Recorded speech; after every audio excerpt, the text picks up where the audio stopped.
தந்தை மகன் தூயாவின் பெயராலே ஆமேன். மத்தேயு எழுதிய நற்செய்தியிலிருந்து வாசகம். அதிகாரம் 11, இறைவசனங்கள் 25 முதல் 27 முடிய. அக்காலத்தில் இயேசு கூறியது: தந்தையே, விண்ணுக்கும் மண்ணுக்கும் ஆண்டவரே, உம்மை போற்றுகிறேன். ஏனெனில் ஞானிகளுக்கும் அறிஞர்களுக்கும் இவற்றை மறைத்து குழந்தைகளுக்கு வெளிப்படுத்தினீர். ஆம் தந்தையே, இதுவே உமது திருவுளம். என் தந்தை எல்லாவற்றையும் என்னிடத்தில் ஒப்படைத்திருக்கிறார். தந்தையை தவிர வேறு எவரும் மகனை அறியார். மகனும் அவர் யாருக்கு வெளிப்படுத்த வேண்டுமென்று விரும்புகிறாரோ அவருமன்றி வேறு எவரும் தந்தையை அறியார் என்று கூறினார். ஆண்டவரின் அருள்வாக்கு. கிறிஸ்துவே உமக்கு புகழ். அன்பான சகோதர சகோதரிகளே, இன்று பொதுக்காலம் 15ஆம் வாரம் ஜூலை 17ஆம் தேதி 2024ஆம் வருடம் புதன்கிழமை. இன்றைய நற்செய்தியில் பாருங்க, நம்ம இயேசு கிறிஸ்து ஆண்டவர் அழகாக க்யூட்டாக ஒரு விஷயத்தை எடுத்து வைக்கிறார். ஓகேங்களா? நம்ம எல்லாருக்குமே தெரியும், இயேசுப்பாவுக்கு எப்பயுமே குழந்தைகள்னாலே ரொம்ப பிடிக்கும். கரெக்டுங்களா? ஏன்னா குழந்தைகள் மனம் இருந்தோம்னா நம்ம பேர் பெற்றவர்கள்னு சொல்லுவார் இயேசப்பா. ஓகே, குழந்தை மாதிரி மாறுங்க, அப்போ தான் வின்னர் ஸ்கூலில் நுழைய முடியும், அப்போ தான் கடவுளை காண முடியும், அப்போ தான் நம்ம கடவுள் வெளிப்படுத்தக்கூடிய விஷயமாக நம்ம மனது மாறும் அப்படின்னு சொல்கிறாரு. ஏன் ஞானிகள் அறிவாளிகள் என்ன பண்ணுவாங்க? எப்பயுமே அவங்க மூளையை நம்புவாங்க. எப்படி இருக்கணும், அப்படி இருக்கணும், அப்படி தான் கடவுள் இருப்பார், இப்படி தான் கடவுள் இருப்பார், ஸோ இப்படி பண்ணாதான் கடவுள் அப்படின்னு அவங்க மூளையை நம்புகிறாங்க. ஆனால் குழந்தைங்க அப்படி இல்லை. நம்ம என்ன சொல்கிறோமோ அதை அப்படியே கேட்டுக்குவாங்க. கரெக்டுங்களா? அதை நம்பிடுவாங்க குழந்தைங்க. ஸோ நம்ம மனசும் ஏசப்பா கடவுள்.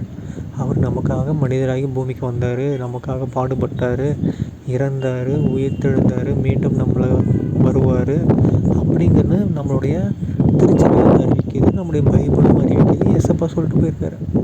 அதை நம்பாமல் ஞானிகள் என்ன பண்ண மாட்டாங்க? அது இப்படி அது இப்படி பைபிளில் இருக்கிறது கரெக்டாக, பைபிள் எந்த நூற்றாண்டில் எழுதினாங்க, அப்போ ஆதாம் அவளை எப்போ பிறந்தாங்க, அப்படி இப்படின்னு அவனுக்கு மாதிரி பெரிய இவங்க மாதிரி யோசிப்பாங்க. அப்படி பண்ணுறதுனால என்னது? ஒரு யூஸும் இல்லை, நம்ப மாட்டாங்க.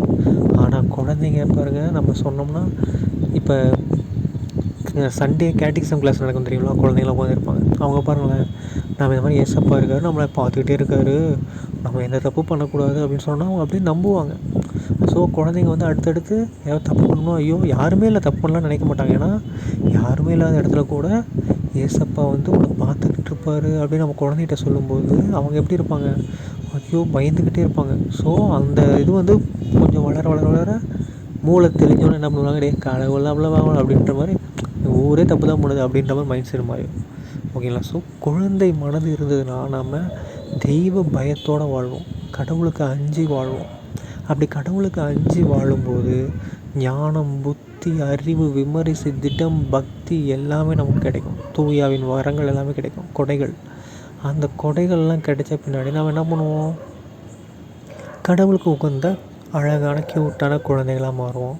ஸோ நமக்கு தான் என்ன கிடைக்கும்? விண்ணகத்தையும் மண்ணகத்தையும் படைத்த ஆண்டவர் நமக்கு எல்லாமே வெளிப்படுத்துவார். ஓகேங்களா?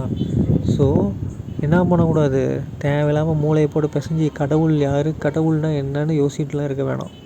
ஓகேங்களா? நம்ம குட்டி குழந்தை வயசுலேருந்து நம்மளும் படித்து தான் இருக்கிறோம். ஸோ அதை மைண்டில் வச்சுக்கோங்க. கடவுள்னால் அவர் ஒரு நடுநிலையானவர், அவர் நம்மளை அன்பு செய்கிறாரு. ஓகேங்களா? நமக்காக பாடுபட்டார், நம்ம இனிமேல் பாவம் செய்யக்கூடாது, நம்ம பாவம் செய்ய அவர் தான் கஷ்டம் அப்படிங்கிற மைண்ட் செட் நமக்குள்ளே வரணும். ஓகேங்களா? அப்படி நம்ம அதே மாதிரி நல்லது செய்கிறது கொஞ்சம் கஷ்டம்தான், ஆனாலும் நம்ம செய்யணும். அதே மாதிரி நம்ம வாழ்க்கையில் வர துன்பங்கள்லாம் நம்ம சிலுவைகள் மாதிரி சுமந்து போனோம்னா அவர் நம்மளை ஏற்றுக்குவார். அதே மாதிரி நம்ம எல்லா இடத்துலையும் அமைதியை உருவாக்கணும், தூய உள்ளத்தோராக இருக்கணும். அப்படி இப்படின்னு பைபிளில் அழகான வசனங்கள் இருக்குது.